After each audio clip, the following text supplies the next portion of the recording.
श्री सीतारामचंद्राभ्यां नमः। श्रीमद् वाल्मीकि रामायण बालकांडम 11 सर्ग श्लोक 1 से 11 तक। भूय एव हि राजेन्द्र शृणु मे वचनं हितं यथा सदेव प्रवरः कथयामास बुद्धिमान। अर्थात तदनंतर सुमंत्र ने फिर कहा, राजेंद्र आप पुनः मुझसे अपने हित की बात सुनिए, जिसे देवताओं में श्रेष्ठ सनत कुमार जी ने ऋषियों को सुनाया था।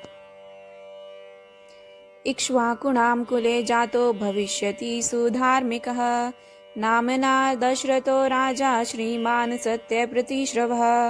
अर्थात उन्होंने कहा था, इक्ष्वाकु वंश में दशरथ नाम से प्रसिद्ध एक परम धार्मिक सत्य प्रतिज्ञ राजा होंगे। अंगराजेन सख्यं च तस्यो राज्ञो भविष्यति कन्या चास्या महाभागा शांतानां भविष्यति।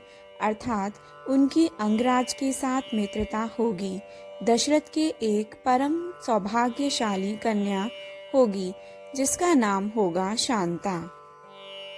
पुत्रस्तवं गस्य राज्ञस्तु रोमपाद इति श्रुतः तं स राजा दशरथो गमिष्यति महायशः।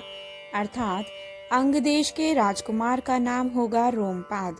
महायशस्वी राजा दशरथ उनके पास जाएंगे और कहेंगे, अनपत्योऽस्मि धर्मात्मन् शांता भर्ता मम क्रतुम् आहरेत त्वव्याज्ञप्तः संतानार्थं कुलस्य च।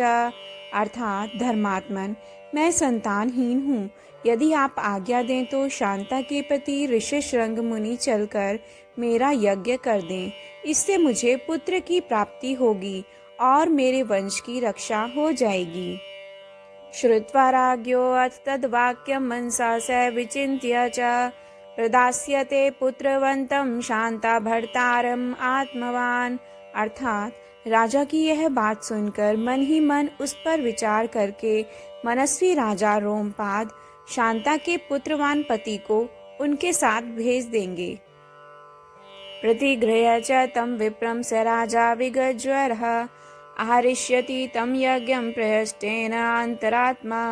अर्थात ब्राह्मण ऋष्यशृंग को पाकर राजा दशरथ की सारी चिंता दूर हो जाएंगी और वे प्रसन्नचित होकर उस यज्ञ का अनुष्ठान करेंगे।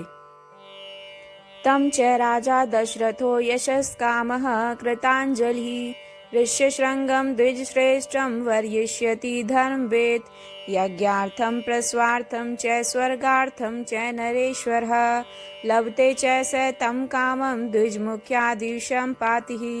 अर्थात यश की इच्छा रखने वाले धर्मज्ञ राजा दशरथ हाथ जोड़कर द्विज श्रेष्ठ ऋष्यशृंग का यज्ञ पुत्र और स्वर्ग के लिए वर्ण करेंगे तथा वे प्रजापालक नरेश उन श्रेष्ठ ब्रह्म ऋषि से अपनी अभिष्ट वस्तु प्राप्त कर लेंगे। पुत्राश्चस्य भविष्यन्ति चत्वारो अमित विक्रमः वंश प्रतिष्ठानकारः सर्वभूतेषु विश्रुतः। अर्थात राजा के 4 पुत्र होंगे जो अप्रमेय पराक्रमी, वंश की मर्यादा बढ़ाने वाले और सर्वत्र विख्यात होंगे। एवं स देव प्रवरः पूर्वं कथितवान् कथां सनत कुमारो भगवान पूरा देवयुगे प्रभु। अर्थात महाराज पहले सतयुग में शक्तिशाली देव प्रवर भगवान सनत कुमार जी ने ऋषियों के समक्ष ऐसी कथा कही थी। जय जय राम सीता राम, जय जय अवधपति श्री